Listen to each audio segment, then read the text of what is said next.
다 찾으셨으면 교독하시고 27절은 함께 읽겠습니다. 아침이 되매 다윗이 편지를 써서 우리아의 손에 들려 요압에게 보내니 그 편지에 써서 이르기를 너희가 우리아를 맹렬한 싸움에 앞세워 두고 너희는 뒤로 물러가서 그로 맞아 죽게 하라 하였더라. 요압이 그 성을 살펴 용사들이 있는 것을 아는 그곳에 우리아를 두니 그 성 사람들이 나와서 요압과 더불어 싸울 때에 다윗의 부하 중 몇 사람이 엎드러지고 햇사람 우리아도 죽으니라. 요압이 사람을 보내 그 전쟁의 모든 일을 다윗에게 보고할세 그 전령에게 명령하여 이르되 전쟁의 모든 일을 내가 왕께 보고하기를 마친 후에 혹시 왕이 노하여 내게 말씀하기를 너희가 어찌하여 성에 그처럼 가까이 가서 싸웠느냐 그들이 성 위에서 쏠 줄을 알지 못하였느냐 여룻베셋의 아들 아비멜렉을 쳐 죽인 자가 누구냐 여인 하나가 성에서 맷돌 윗짝을 그 위에 던짐에 그가 벳베스에서 죽지 아니하였느냐 어찌하여 성에 가까이 갔더냐 하시거든 내가 말하기를 왕의 종 햇사람 우리아도 죽었나이다 하라. 전령이 가서 다윗에게 이르러 요압이 그를 보내 모든 일을 다윗에게 아뢰어 이르되 그 사람들이 우리보다 우세하여 우리를 향하여 들러 나오므로 우리가 그들을 쳐서 성문 어귀까지 미쳤더니 활 쏘는 자들이 성 위에서 왕의 부하들을 향하여 쏘매 왕의 부하 중 몇 사람이 죽고 왕의 종 햇사람 우리아도 죽었나이다 하니 다윗이 전령에게 이르되 너는 요압에게 이같이 말하기를 이 일로 걱정하지 말라 칼은 이 사람이나 저 사람이나 삼키느니라 그 성을 향하여 더욱 힘써 싸워 함락시키라 하여 너는 그를 담대하게 하라 하니라.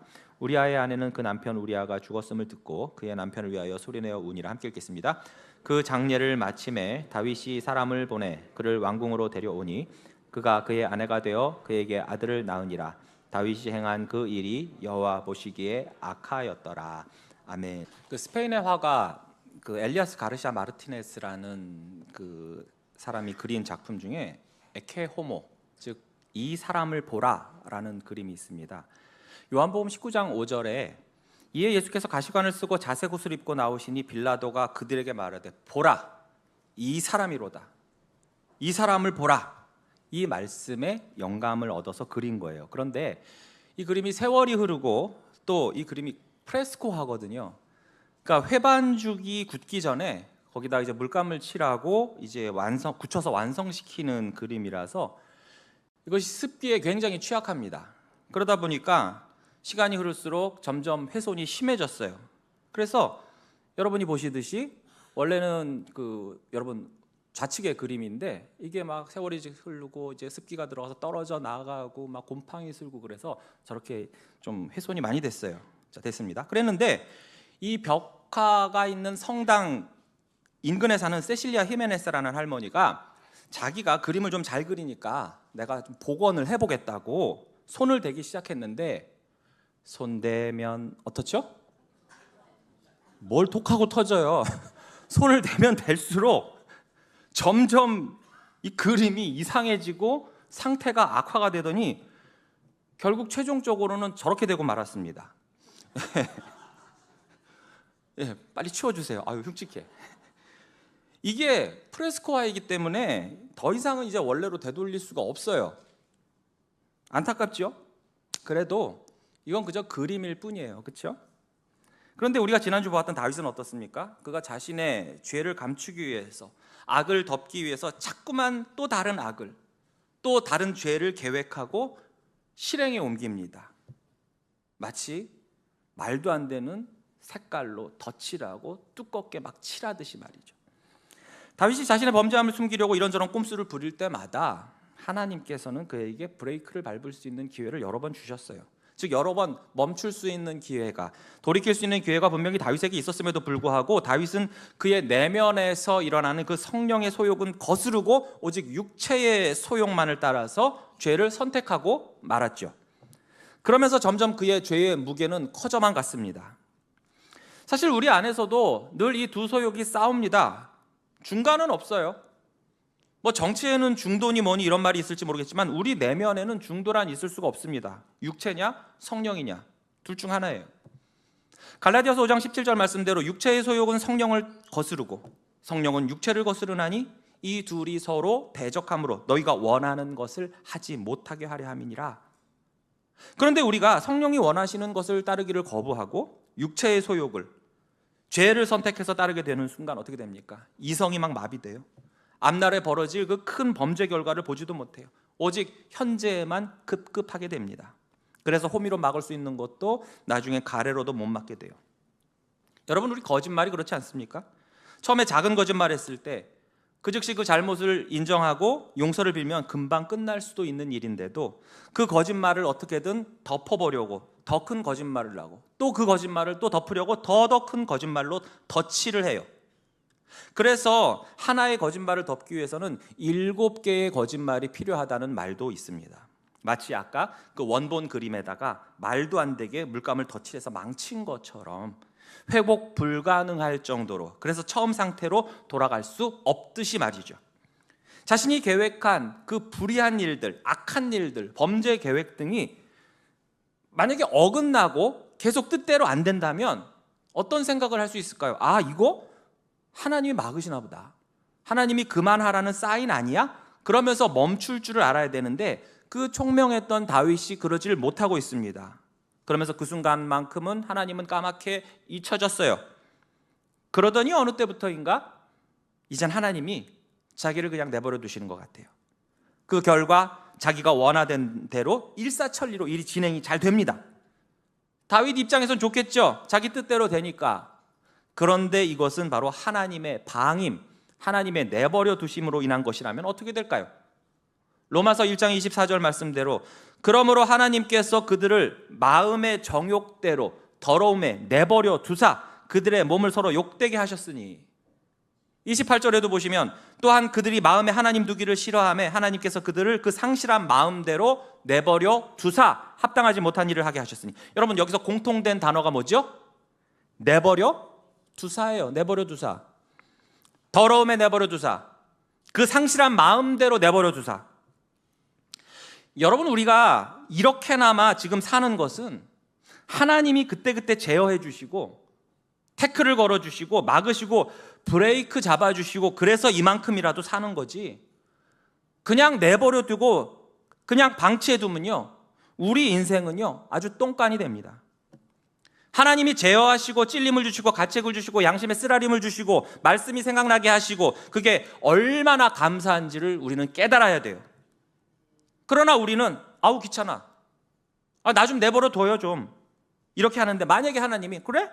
그럼 네 소원대로 해줄게, 니네 마음대로 해봐, 이제부터 나 손 뗄게, 내버려 둘게, 방임할게 하시는 순간 어떻게 됩니까? 우리는 그냥 나락으로 떨어져 가는 거예요.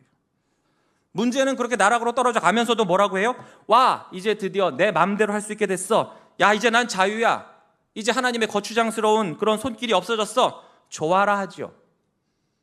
그러나 그것은 아주 잠깐의 기쁨이요 그로 인한 고통과 절망과 피해는 너무나 깊고 너무나 깁니다. 지난주 본문에서 보셨듯이 하나님은 다윗에게 계속 바리케이트를 치세요. 전령이 왕이시여, 그녀는 엘리암의 딸이요 우리아의 아내 밧세바가 아닙니까? 라고 하면서 말리죠. 그래도 그것을 어떻게 해요? 무시하고 그 바리케이트를 무너뜨리고 풀 엑셀을 밟아요. 이어서 충성된 부하 우리아가 2번씩이나 다윗이 억지로 집으로 가라고 해도, 나중에 막 술까지 먹여가지고 취하게 만들었음에도 우리아는 집으로 가질 않습니다. 뭐 부인하고 싸워서 부인이 무서워서 그런 게 아니었어요. 뭐 했죠? 언약궤와 이스라엘과 유다가 야영 중에 있고 내 주 요압과 내 왕의 부하들이 바깥 들에서 진치고 있거늘 내가 어떻게 나 혼자 집으로 가서 먹고 마시고 내 아내를 취하여 자리이까? 이미 양심이 병들어서 제 기능을 못하는 다윗, 육체의 소욕이 득세해서 성령의 외침을 외면한 다윗은 바로 이러한 우리아의 충성된 고백조차도 전혀 마음의 감동을 느끼지 못하고 오히려 귀찮아하고 답답해합니다. 그저 오직 이 불륜, 이 간음, 거기서 지금 벤 사생아, 그로 인한 자신의 체면, 구겨지는 체면, 자신의 정치적 입지, 거기에만 눈이 멀어서 더 큰 죄로 덧칠을 더 진하게, 더 두껍게 하려고 하고 있어요. 그것은 바로 오늘 본문에 나오는 다윗이 요압 앞으로 편지를 쓰고 이 편지를 우리아가 배달하도록 만든 거예요. 15절입니다. 그 편지에 써서 이르기를 너희가 우리아를 맹렬한 싸움에 앞세워두고 너희는 뒤로 물러가서 그로 맞아 죽게 하라 하였더라. 편지 내용이 이거예요. 자, 암몬 족속과의 그 랍바성 전투를 말하는 거예요. 여러분, 공성전이 얼마나 치열한 전투인지 말씀을 드렸었습니다. 성을 사수하는 자들은 아주 최후 결사항쟁을 하기 때문에 적들이 막 성벽에 못 오르게 하려고 어떻게 합니까? 화살을 쏘아대고 펄펄 끓는 기름이나 물을 붓고 뭐 무거운 바위 등을 돌 등을 막 떨어뜨리죠. 우리나라도 임진왜란 때 유명한 산성 있었죠. 어떤 산성이죠? 남한산성? 뭐 일자산, 뭐 하여튼 아차산성? 이 돌 떨어뜨리는 거 하면 생각나는 산성 있잖아요. 그렇죠. 이제 아시는 거예요. 행주산성. 아녀자들이 행주에다가 돌을 막 이렇게 지고 날르면 백성들이 막 돌로 그 성을 기어오르는 왜구들 머리통에다 막 날리고 그랬잖아요. 그러다 보니 이 성을 공격하는 제일 일선에 있는 사람들, 맨 앞에서 돌격하고 막 사다리 가지고 가는 사람들은 어떻게 해요? 상당수가 죽게 마련이에요. 그런데 지금 다윗이 이 우리아를 이처럼 최일선에다 배치시키라고 요압에게 편지로 명령하고 있는 것입니다. 여러분, 사무엘하 23장에 보시면 아주 유명한 장수들, 다윗의 용사들, 공신들 명단에 바로 이 우리아가 있습니다. 이 말은 우리아가 일반 사병이 아니라는 거예요. 굉장히 지위가 높은 사람이란 뜻이에요. 한마디로 장군이라는 소리죠. 그래서 요압이 군대 장관, 즉 국방장관이라고 친다면 이 우리아는 최소한 군단장급 되는 장성이에요. 그럼 이런 사람이 맨 앞열에 나가 싸웁니까? 아니죠. 뒤에서 진두지휘하고 작전 짜고 그렇지요. 그런데도 어떻게 하라는 겁니까? 이 우리아를 최일선에 배치해서 한마디로 화살바지, 오늘날로 말하면 요즘 뭐 우크라이나 파병된 그 북괴 병사들처럼 인간방패, 고기방패처럼 우리아를 최일선에 보내라는 거예요. 그러면서 어떻게 해요? 너희는 뒤로 물러나 있어. 즉 나머지 군사는 뒤로 퇴각하라는 편지를 쓴 거예요. 여러분, 이게 과연 사람이 할 짓일까요? 그래도 더 비참한 건 뭡니까? 우리아가 자신의 그 살해 명단, 자기를 죽이라는 명령이 담긴 편지를 아무것도 모른 채 그 우리아 자신이 스스로 요압에게 가져다 주고 있다는 것입니다. 임봉을 했을 것이고 그는 너무나 충성된 자였기 때문에 뜯어볼 생각조차 안 했을 거예요. 자, 여러분, 이 편지를 받아서 읽게 된 요압이 어떤 생각이 들었을까요? 여러분, 요압은 이스라엘 최고 군 사령관이자 그는 다윗에게는 없어서는 안 될 아주 귀한 존재였지만 그런 자신의 위치라든지 권력이라든지 뭐 용맹함, 또 이 다윗과의 인척관계, 왜냐하면 다윗의 누나의 동생이거든요. 그러니까 다윗은 요압의 외삼촌인 셈이에요. 그러니까 이런저런 이유들로 인해서 이 요압은 오만방자했어요. 그래서 평소 다윗을 좀 무시하는 행동들을 그동안 해왔었습니다. 그래서 다윗에게 귀순했던 아브넬이라는 사람을 다윗의 명령을 무시하면서까지 그를 살해한 전적이 있었어요. 그만큼 다윗을 가볍게 보고 있는 거죠. 그로 인해서 다윗이 요압을 저주했었고 그 후에도 요압의 세력이 점점 커지니까 다윗 자신도 어쩌지 못해서 그것을 한탄했던 기록이 있습니다.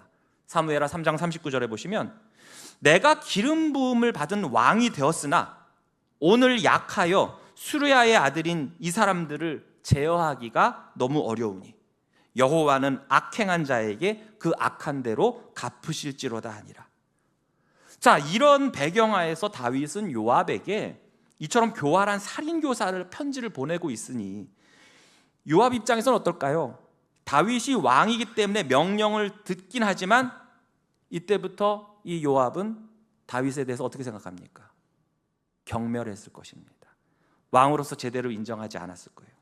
즉, 이 주군의 아주 치사한 이 치부를 알고 나서 그는 다윗을 더욱 속으로 무시하거나 경멸했을 겁니다. 뭐 이런 사람이 다 있어.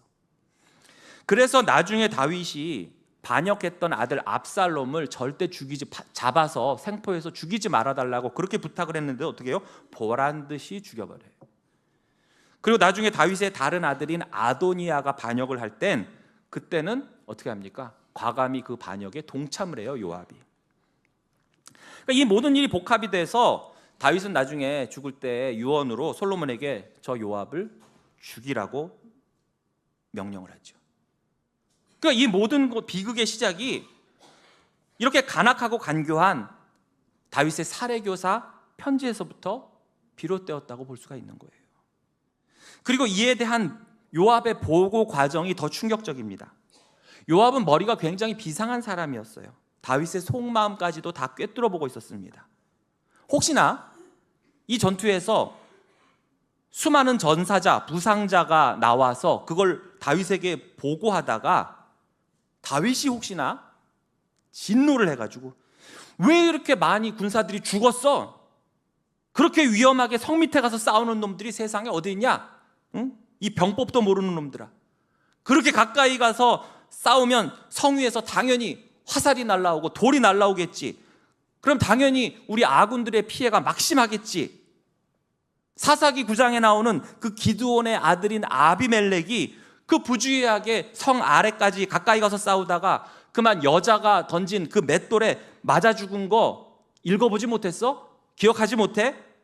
아니, 장수라는 자가 한낱 여인이 던진 돌에 맞아 죽는 그런 치욕을 당할 정도의 일을 너희들 지금 한 거야? 그런 위험한 짓들을 한 거야? 라고 다윗이 진노하여 물으신다면 이렇게 답하거라 하고, 또 요압은 전령에게 그 말을, 다윗이 그렇게 얘기했다는 게 아니라 요압은 그것까지 예상을 하는 거예요. 그랬을 때 만약에 그렇게 다윗이 노발대발하면 이 말 한마디만 하면 된다. 뭐예요? 저 왕의 종 햇사람 우리아가 죽었걸랑요. 이 말만 하라는 거예요. 그러니까 뭐예요? 요압은 이미 다윗의 그 시커먼 속을 다 간파를 했던 거예요. 이러한 전령의 보고에 다윗이 말하는 거 보세요. 25절에 다윗이 전령에게 이르되 너는 요압에게 가서 이같이 말하기를 됐어, 괜찮아, 이 일로 걱정하지 마. 칼은 이 사람이나 저 사람이나 다 삼키는 거야. 그러니까 그 성을 향하여 더욱 힘써 싸워 함락시키라. 너는 그를 담대하게 하라 하니라. 지금 다윗이 표정 관리가 안 돼요. 입이 지금 귀에가 걸려 있어요. 왜요? 자기 뜻대로 모든 일이 지금 이루어져 가고 있거든요. 우리아가 다윗 뜻대로 집에도 안 들어가고 술 먹였는데 아내랑 동침도 안 하고, 그때는 왜 이렇게 되는 일이 없지? 왜 이렇게 일이 꼬이지? 그랬는데 지금은 어떻습니까? 일사천리로 자기가 계획한 대로 일이 이루어져 가고 있어요. 지금 이 요압이 자신의 약점을 잡고 있다는 것을, 그리고 무엇보다도 하나님이 다 보고 계시다는 것을 그는 간과하고 있어요. 요압이 다윗의 이 살인교사 편지를 읽고서 그냥 쓰레기통에 버렸을까요? 저는 아니라고 봐요. 아마 평생 약점 잡으려고 가지고 있을 겁니다. 요즘 정치인들이나 일반 사람들도 보세요. 뭐 서로 통화한 거 그거 녹음해가지고 음흉하게 그런 녹취한 거 가지고 있다가 자기가 불리할 때라든지 아니면 뭔가 사악한 일을 꾸미고 악한 계획을 할 때 그걸로 협박질하고 그러잖아요. 그러니 다윗도 이제 요압에게 코 깬 거예요. 이제 다윗은 이렇게 이야기합니다. 칼은 이 사람이나 저 사람이나 삼키느니라. 무슨 뜻입니까? 야, 전투하다가 군인들 죽는 거, 몇 명 죽는 거 그 병가지 상사야. 항상 있을 수 있는 일이야. 별거 아니야. 괜찮아. 전쟁하다 보면 죽기도 하고 죽일 수도 있는 거지 뭐. 이 일로 인해서 괜히 요압 장군 의기소침할 필요 없다고 해. 힘내라고 해. 이러고 있는 거예요. 여러분, 다윗이 사울에게 쫓겨서 유대 광야의 동굴을 전전할 때 그때는 그가 부하들을 얼마나 사랑했습니까? 아픈 병사들이 전투에 참여하지 못하게 되니까 너희들 잠깐 쉬어. 대신 우리 짐들만 좀 지켜주고 있어. 그러고 나가서 싸웠죠. 그리고 많은 전리품을 가지고 돌아왔을 때 그 전투했던 병사들이 뭐라고 그랬습니까? 쟤네들은 나눠주지 마세요. 쟤네들은 한 게 없잖아요. 그랬을 때 다윗 어떻게 했습니까? 아니라고. 저들도 자기의 몫을 했다 하면서 동일하게 똑같이 그 전리품을 나눠주고, 그것이 이스라엘 군대의 법이 됩니다. 그 정도로 부하들을 사랑하고 생각해 주던 사람인데 지금 뭐라고 했습니까? 죽을 수도 있는 거지 뭐. 이 사람이나 저 사람이나 칼은 삼키는 거니까. 이런 사람이 되고 말았어요. 그는 자신의 범죄함을 숨기기 위해서 이처럼 우리아를 살인교사하고, 또 우리아 한 명만 최전선에서 죽으면 뭔가 의심받을까 봐 다른 몇 명의 병사들까지 들러리로 세워서 함께 죽도록 만든 거예요.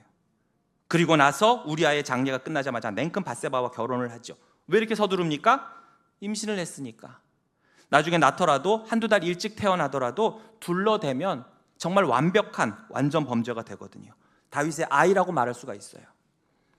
다윗은 어쩌면 자신의 지혜로움과 이 주도 면밀함에 스스로 스무태하면서 밧세바와의 결혼식 첫날 밤을 보냈을 겁니다. 그런데 여러분, 이 사실을 누가 알고 있습니까?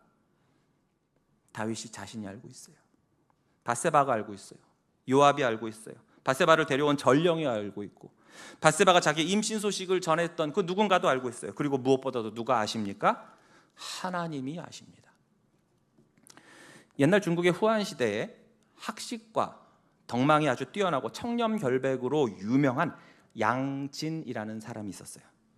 그가 어느 날 지방 태수로 부임을 하게 됐는데, 예전에 오래전에 도움을 주었던 왕밀이라는 사람이 이 양진에게 은혜를 갚고자 한밤중에 홀로 아무도 없을 때 황금 10근을 가지고 온 거예요.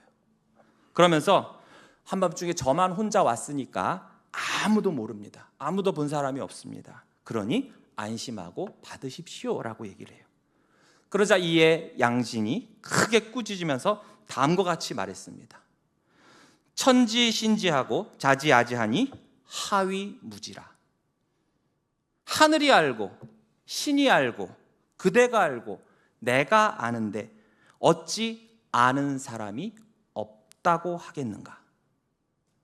그래서 오늘 27절 하반절 말씀도 그거예요. 다윗이 행한 그 일이 누구 보시기에? 여호와 보시기에 악하였더라. 즉 여호와 하나님이 이 모든 것을 다 보고 알고 계셨고, 그리고 악하다고 평가를 하신 거예요. 여기서 이 악하였다라는 말은 하나님의 심판이 곧 도래할 것임을 미리 암시하는 것입니다. 여호와 보시기에 악하였다, 여호와 보시기에 악을 행하였다. 이 문장이 성경에 굉장히 자주 등장을 해요. 그런데 여러분, 대부분 다 어느 책에서 나오느냐? 열왕기서에서 악한 왕들을 평가할 때 나오는 문장입니다. 그래서 여호야김, 여호아하스, 아몬, 므낫세, 오므리, 여호사밧, 여로보암 2세, 특히 북이스라엘 왕들에 대한 모든 평가는 바로 이거였어요. 여호와 보시기에 악을 행했다. 이거 한 줄이거든요. 그런데 다른 사람도 아닌 바로 이 다윗이 이러한 평가를 하나님께 지금 듣고 있는 거예요. 다윗이 행한 그 일이 바로 사무엘하 11장에서 이 모든 악행, 범죄함을 말하는 거죠. 여러분, 우리 하나님은 어떤 분일까요? 출애굽기 34장 6절에서 7절 보시면 여호와께서 그의 앞으로 지나시며 선포하시되 여호와라 여호와라, 자비롭고 은혜롭고 노하기를 더디하고 인자와 진실이 많은 하나님이라. 인자를 1000대까지 베풀며 악과 가실과 죄를 용서하리라. 그러나 벌을 면제하지는 아니하고 아버지의 악행을 자손 3, 4대까지 보응하리라. 아니, 왜 아버지의 악행을 자손 3, 4대까지 보응해? 아버지만 벌 주면 되지? 하나님 너무하신 거 아니에요? 이게 무슨 연자죄도 아니고? 라고 말할 수도 있는데, 여러분, 이 본문에 정말로 말씀하고자 하는 하나님의 뜻이 담긴 부분은 어디입니까? 뒷부분이 아니라 앞부분이에요. 6절이에요. 뭐냐 하면, 우리 하나님은 자비롭고 은혜롭고 노하기를 더디하는 분이라는 것에 초점을 맞춘 말이에요. 그래서 그분은 자신의 인자하심을 1000대까지 베풀면서 악과 과실과 죄는 용서하신다는 것입니다. 여러분, 1000대라면은 우리가 상상도 못할 시간이죠. 긴 시간이에요. 즉 우리 하나님의 자비와 인자하심과 용서하심은 무궁무진하다는 것입니다. 하지만 그 사람이 행한 악행에 대해서만큼은 반드시 벌을 주신다는 거예요. 즉 용서를 하시되 그에 대한 죄책, 죄에 대한 책임은 물으신다는 것입니다. 그러니까 용서하는 것과 형벌을 면제하는 것은 절대 같은 의미가 아니에요. 그런데 여기서도 하나님의 인자하심이 나타나죠. 하나님의 인자는 언제까지? 1000대까지. 즉 무한하지만 형벌은 그 무한함에 비한다면 너무나 짧다는 거예요. 3, 4대하고 1000대하고 비교가 되겠습니까? 그러니까 아버지에 대한 심판을 아들, 손자, 며느리에게 내려서 그들에게 고통을 주겠다라는 뜻이 아니라 무엇을 더욱 강조한 거예요? 그만큼 하나님의 인자하심은 긍휼하심은 형벌보다도 더 크고 더 무궁하시다라는 것을 강조하는 부분인 거예요. 그러나 또 중요한 건 뭡니까? 비록 그것이 아까 짧았지만, 형벌이 짧았지만 반드시 죄에 대한 책임은 물으시고 형벌은 내리신다는 거예요. 사랑하는 성도 여러분, 오늘 이 비극, 여호와 보시기에 다윗이 행한 이 모든 악의 원인이 어디서부터 시작되었을까요? 우리는 종종 그런 상상을 합니다. 내가 과거의 어느 그때로 돌아갔으면 좋았을 텐데, 그렇게 된다면 내가 꼭 이런 일을 했을 텐데, 내가 그 어느 한때로 돌아갔었으면 그 일만은 절대로 하지 않았을 거야. 내가 그때로 돌아간다면 바로 잡았을 거야. 여러분, 이런 상상들을 종종 해보신 적 있을 거예요.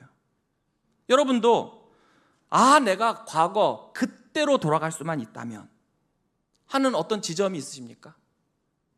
내가 그때 도장 찍지 말았어야 되는데, 내가 그때 친구 따라서 그 죄의 길로 가지 말았어야 되는데, 내가 그때 선보러 나가지 말았어야 되는데, 그래야 지금 남편을 안 만났는데, 혹시나 그런 식으로 과거를 혹시 후회하는 어떤 그런 지점이 있으십니까? 만약 다윗이 예전으로 돌아갈 수 있다면 언제로 돌아가길 바랬을까요? 언제로 돌아갔다면 이런 끔찍한 비극이 발생하지 않도록 했을까요? 전쟁터에 같이 전우들과 출정을 했다면, 이렇게 생각하지 않을까요? 혹은 내가 출정을 안 했다 하더라도 전쟁터에 나가 있는 이 군사들을 위해서 내가 끊임없이 새벽마다 나가서 기도하고 깨어 있었다면 어땠을까? 내가 만약 전령이 말렸을 때 그때 그 밧세바를 포기했다면 그때는 어땠을까? 혹은 간음을 저질렀지만 내가 그 즉시 하나님 앞에 철저하게 회개하고 피해자들에게 물적, 인적, 정신적 보상을 충분히 하고 내가 100배 사죄했다면 어땠을까? 그동안의 사이사이에 하나님의 사인이 계속되고 있었지만 이것을 다 외면한 채 육체의 소욕을 따른 결과는 이처럼 너무나도 참혹했습니다. 자, 그런데 우리는 성경에서 이와 정반대의 인물을 찾아볼 수가 있어요. 바로 요셉이 그러합니다. 보디발의 아내의 유혹에 그는 이렇게 말했어요. 창세기 39장 9절에 이 집에는 나보다 큰 이가 없으며 주인이 아무것도 내게 금하지 아니하였어도 금한 것은 당신뿐이니 당신은 그의 아내임이라. 그런즉 내가 어찌 이 큰 악을 행하여 하나님께 죄를 지으리까? 아무도 보는 사람이 없었지만 그러나 보이지 않는 하나님을 두려워하면서 큰 악의 유혹으로부터 그는 벗어났어요. 그는 이 부분에서 내가 어찌 내 주인인 보디발에게 죄를 지으리까? 라면서 보디발을 두려워한 게 아니라 뭐라고 했죠? 내가 어찌 이 큰 악을 행하여 누구에게 죄를 지으리까? 하나님께 죄를 지으리까? 하나님을 두려워하고 있습니다. 하나님께 죄를 짓지 않기 위해서 더 큰 악을 행하지 않는 요셉. 그러나 그 반대로 행한 그 일이 여호와 보시기에 악하기만 했던 다윗. 사랑하는 성도 여러분, 앞서 그 훼손된 그림을 어떻게든 고쳐보려고, 그 손상된 부분을 가리려고, 원래의 모습으로 복원하려고 덧칠도 하고 자기의 나름의 자신의 뜻대로 이것저것 해보다가 결국 완전히 망쳐버린 그림을 우리가 보았죠. 하지만 그것은 그림일 뿐이에요. 죄는 아니었어요. 그러나 우리의 죄는 그것과는 비교할 수가 없습니다. 다윗의 죄는 단순히 순간적인 실수로 끝나지 않았죠. 처음에야 실수처럼 보였어요. 그러나 그 죄의 씨앗은 점점 자라고 뿌리를 내려서 튼튼해졌습니다. 새가 내 머리 위에 둥지를 만들려고 할 때 나뭇가지 하나 정도는 괜찮아, 2개까지는 내가 얼마든지 커버할 수 있어, 그렇게 그냥 내버려 두다가 나중에 어떻게 됩니까? 튼튼하게 완성된 둥지와 내 몸이 하나가 된 거예요. 다윗은 밧세바와의 간음이라는 개인적인 죄를 더 큰 죄로 은폐하려고, 숨기려고 계속 덧칠하고 더 진한 물감으로 칠하려고 노력했지요. 이는 죄가 한 번 시작되면 연이어서 더 큰 죄를 낳는다는 사실을 분명히 보여줘요. 야고보서 1장 14절 15절 말씀대로 오직 각 사람이 시험을 받는 것은 자기의 욕심에, 자기의 육신의 소욕대로 끌려 미혹됨이니 욕심이 잉태한 즉 죄를 낳고 죄가 장성한 즉 사망을 낳는다고 말씀하십니다. 죄는 비록 그것이 처음에는 아주 은밀하게 시작되었다 할지라도 그것이 드러나지 않게 하기 위한 인간의 악한 계획은 더 큰 파괴를 초래할 뿐인 것입니다. 결국 다윗의 욕망과 죄를 은폐하려는 목적은 충성된 부하 우리아까지도 희생시키고 말았어요. 이처럼 죄는 나는 물론이요 다른 사람들에게도 커다란 고통과 아픔과 파괴를 가져오는 것입니다. 그럼에도 지금 다윗 어떠합니까? 우리아의 죽음 소식에 전혀 슬퍼하거나 죄책감을 느끼지 않고 오히려 이를 매우 가볍게 여기며 칼은 이 사람도 삼키고 저 사람도 삼켜 하면서 재빠르게 결혼식을 거행하죠. 그동안 한동안 다리를 펴지도 못하고 자던 다윗이 아마 모처럼 두 다리 쭉 펴고 자는 것 같습니다.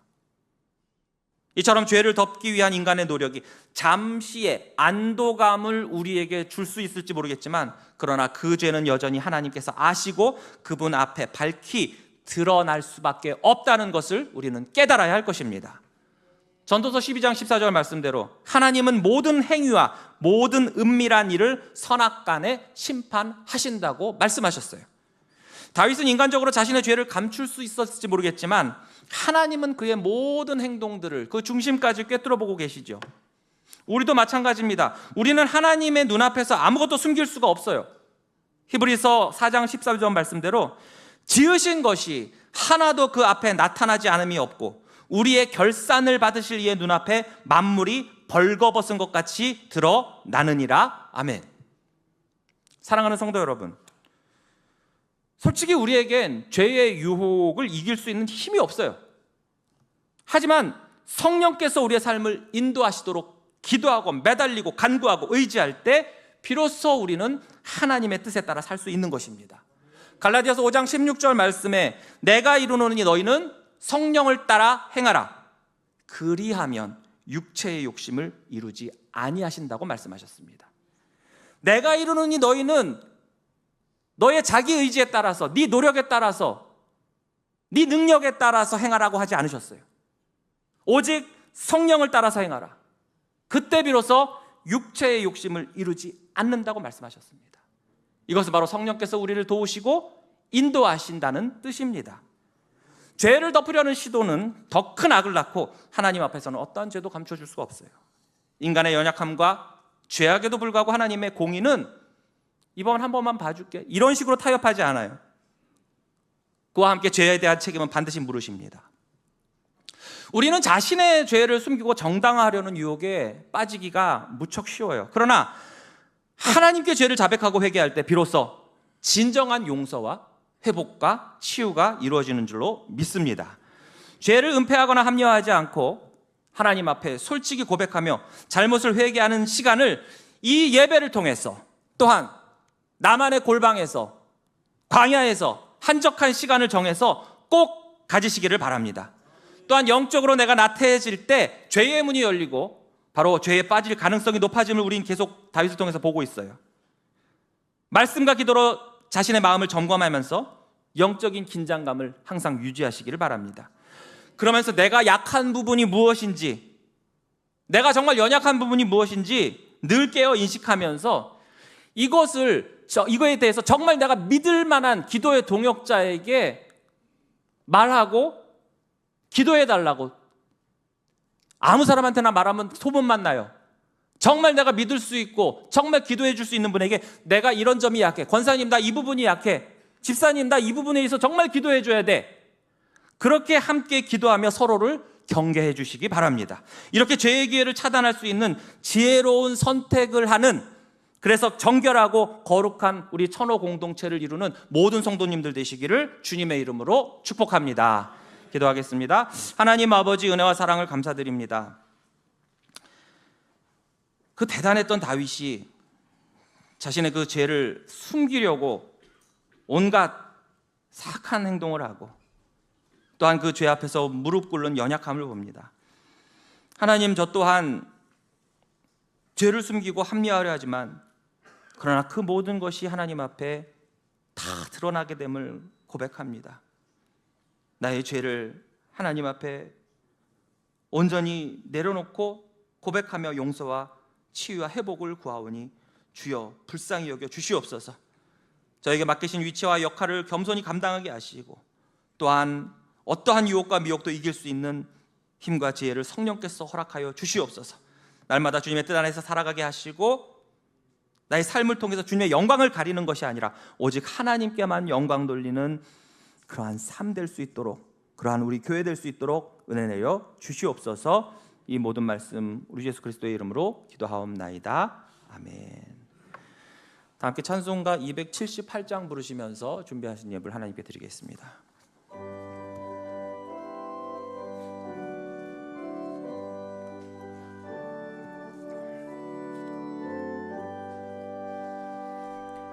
여러 해 동안 주 떠나 세상 연락을 즐기고 저 흉악한 죄에 빠져서 주 은혜를 잊었네. 오 사랑의 예수님, 내 맘을 곧 엽니다. 곧 들어와 나와 함께하며 내 생명이 되소서. 죄악에 죽을 인생을 심히 불쌍히 여기사 저 하늘의 영광 버리고 이 세상에 오셨네. 오 사랑의 예수님, 내 마음을 곧 엽니다. 곧 들어와 나와 함께하며 내 생명이 되소서. 홍포를 입은 구주는 가시면류관 쓰시고 저 십자가 높이 달리사 그 아픔을 참았네. 오 사랑의 예수님, 내 마음을 곧 엽니다. 곧 들어와 나와 함께하며 내 생명이 되소서. 미련한 우리 인생은 주의 공로를 모르고 그 쓸쓸한 사막 가운데 늘 헤매고 다녔네. 오 사랑의 예수님, 내 마음을 곧 엽니다. 곧 들어와 나와 함께하며 내 생명이 되소서. 아멘.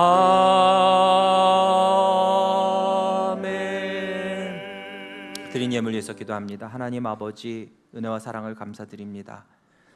나의 죄를 숨기고 감추고 덧칠하지 않고 온전히 하나님께 솔직히 고백하고 회개할 때 분명히 용서해 주시고 또한 회복시켜 주신다고 약속하신 그 하나님의 은혜, 너무나 감사하고 너무나도 놀랍습니다.